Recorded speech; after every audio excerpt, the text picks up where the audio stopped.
Good morning. आज के विचार का विषय है गांधी और पर्यावरण।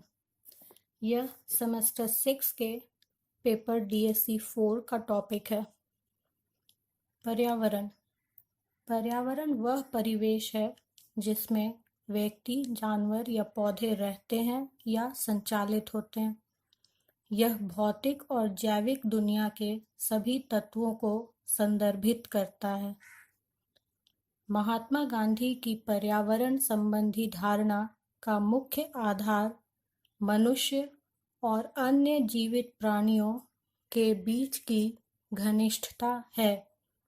इस घनिष्ठता से ही उनकी प्रकृति संबंधी विचारों की उपज हुई है और उन्होंने कठोर शब्दों में पर्यावरणीय प्रदूषण पर रोक लगाने तथा प्राकृतिक संसाधनों के संतुलित उपयोग की बात कही है।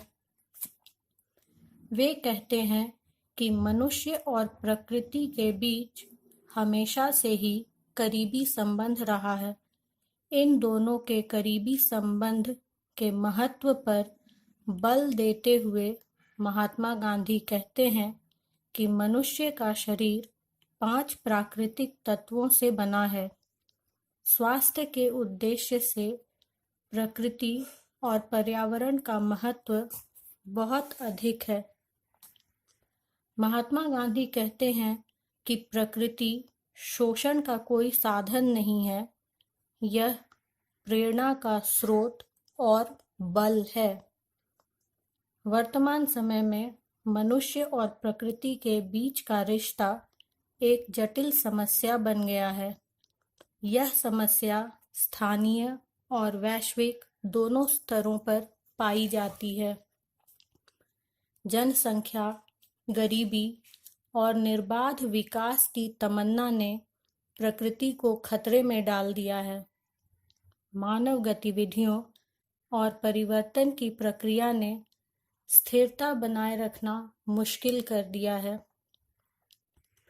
मनुष्य की मांगों के समक्ष पृथ्वी और प्रकृति बहुत छोटी हो गई है। प्राकृतिक पूंजी के दोहन ने हमें पर्यावरणीय संकट के कगार पर ला खड़ा किया है।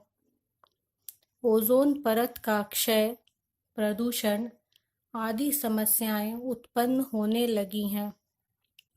इस प्रकार मनुष्य स्वयं विनाश को जन्म दे रहा है। महात्मा गांधी ने औद्योगिकरण को समस्त मानव जाति के लिए अभिशाप माना है। उन्होंने औद्योगिक शहरों की अवधारणा को अस्वीकार किया है क्योंकि इसमें मशीन के व्यापक उपयोग का प्रमुख स्थान होता है।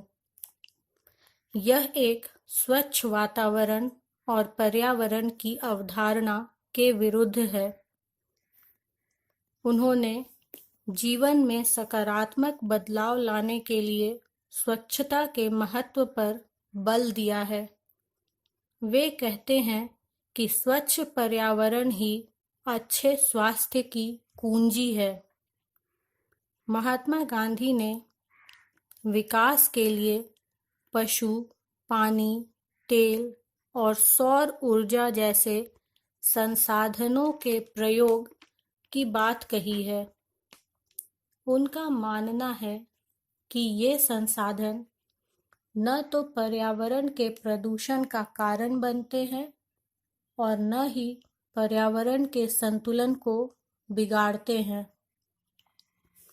महात्मा गांधी कहते हैं कि मानवीय गतिविधियां पर्यावरणीय संसाधनों को अपरिवर्तनीय क्षति पहुंचाती हैं।